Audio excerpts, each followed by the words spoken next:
सरकारने घेतले। 1 रुपयामध्ये पीक विमा देण्याचा निर्णय आपल्या सरकारने घेतला।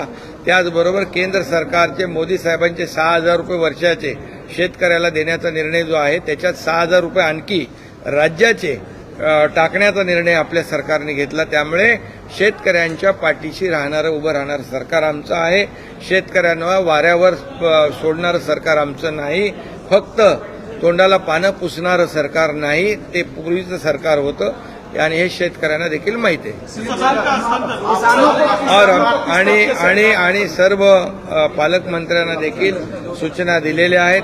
प्रत्यक्ष झालेलं नुकसान, होणारे पंचनामे याच्यावर आपण स्वतःहून देखरेख ठेवावी, लक्ष ठेवावं, जेणेकरून शेतकऱ्यांना झालेलं नुकसान मोबदला वेळेवर मिळेल।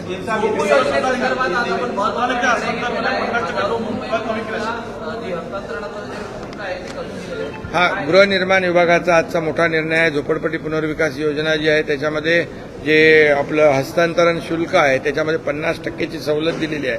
मुंबईतल्या लाखो लोकांना त्याचा फायदा होईल, मुंबईकरांना फायदा होईल। सीएम साहब, किसानों को किस तरीके से मदद मिली और आपके ऊपर किस तरीके की टिप्पणी की जा रही है उसको कैसे देखते हैं? किसानों को आज के मंत्रिमंडल बैठक में ये जो गारपीट है, बेमौसमी बरसात है, उससे जो नुकसान हुआ है उसके बारे में चर्चा हुई, उसको ही प्राथमिकता दी थी।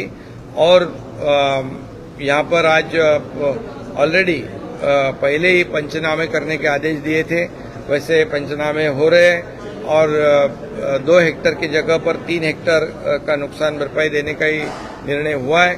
और पूरा आंकड़ा आने के बाद यहाँ पर किसानों को तत्काल नुकसान भरपाई देने सरकार के माध्यम से मदद मिलेगी। ये सरकार किसानों के पीछे खड़े रहने वाली सरकार है। जब जब ऐसे संकट में किसान आए तब तब सरकार उसके पीछे खड़ी रही है। जैसे आपने देखा है कि सिर्फ हम बोलते नहीं तो करते हैं। पिछली अभी जो बोलने वाले हैं उन्होंने वादे किए, लेकिन उसके वादे पूरे करने का काम हमारी सरकार ने किया, ये भी आपको पता है। और इसलिए किसानों के किसी भी तरह से किसानों के पीछे खड़ी सरकार रहेगी। इसके लिए 1 रुपया में पीक बीमा योजना भी हमने कर दी है। ये जो बेमौसमी बरसात हो रही है उसके बारे में पंचनामे शुरू है। जितनी भी मदद सरकार किसान को करे, बिल्कुल सरकार करे। निचली स्तर की जो टिप्पणी आपके ऊपर की जा रही है, लगातार अब शब्दों के उपयोग किए जा रहे हैं, अभी उनके पास दूसरा कुछ काम है नहीं। टीका टिप्पणी करना, गाली गलौज करना, ये महाराष्ट्र की संस्कृति नहीं है। ये महाराष्ट्र को शोभा देने वाली बात नहीं, ये बाला साहेब ठाकरे जी की शिकवण नहीं है, ये सीख नहीं है। और इसलिए उनको काम धंधा नहीं है, वो टीका टिप्पणी करेंगे, हम हमारा काम करेंगे। हम सरकार जो है लोगों के हित का निर्णय लेगा। और जो घर बैठने वाले लोग हमारे ऊपर क्या टिप्पणी करेंगे, जिनके बारे में खुद शरद पवार जी ने भी लिखा है उनकी कार्य पद्धति के बारे में, उनके बारे में मैं क्या कहूँगा। और ये जेलसी है, ये बहुत ही पैरों तली जमीन खिसक गई है। आज जो ग्राम पंचायत में जो चुनाव में जो नतीजा है उनसे उनको पता चला है कि वो कहाँ पर है।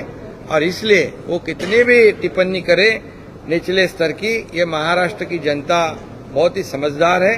हम हमारा काम करेंगे, हम वो जो टिप्पणी करेंगे, आरोप करेंगे, उसके कामों में से उत्तर हम देंगे और जनता उनको बराबर उनकी जगह दिखाएगी।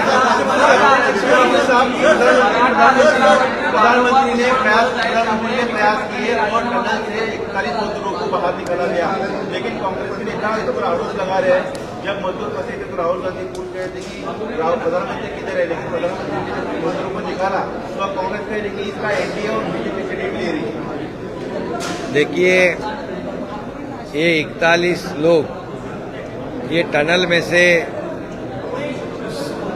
जिंदा बाहर निकलना, ये हमारे लिए सबके लिए खुशी की बात है। ये बहुत ही समाधान की बात है कि उनके परिवार कितने चिंता में थे। आज उनका ये इतना बड़ा जो टफ टास्क था, कठिन काम था, और ये कठिन काम डे टू डे मॉनिटर कर रहे थे हमारे आदरणीय प्रधानमंत्री जी। उनकी पूरी टीम जो है उस पर काम कर रही थी। वहाँ के मुख्यमंत्री स्वयं डे टू डे वहाँ पर देख रहे थे।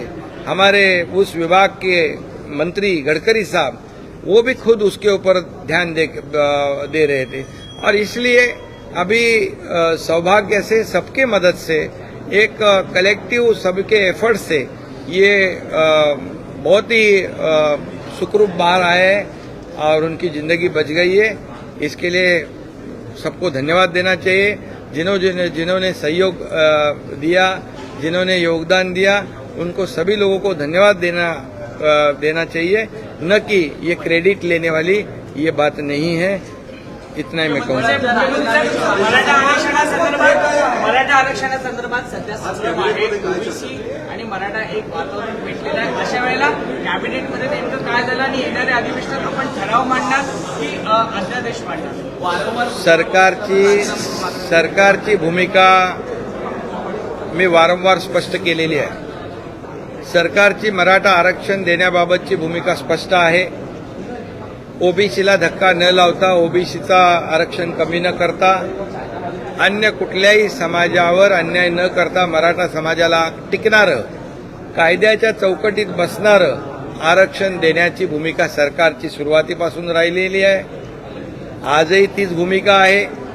त्यामुळे कुणी संभ्रम किंवा चिंता करण्याची आवश्यकता नाही। ओबीसी समाजाला देखील मी हेच सांगू इच्छितो की कुठल्याही परिस्थितीमध्ये संभ्रम मनामध्ये ठेवू नका। आणि भुजबळ साहेबांचं देखील म्हणणं तेच आहे की मराठा समाजाला आरक्षण देताना ओबीसीवर अन्याय होऊ नये, ही भूमिका ज्यांची भुजबळ साहेबांची आहे ती सरकारची भूमिका आहे।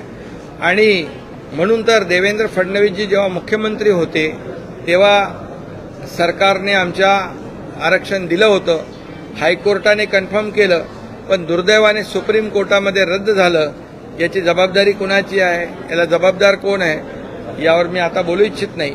परंतु मराठा समाजाला टिकणारं, कायद्याच्या चौकटीत बसणारं आरक्षण देण्याची जबाबदारी सरकारची आहे आणि त्याच्यावर पूर्णपणे काम सुरू आहे।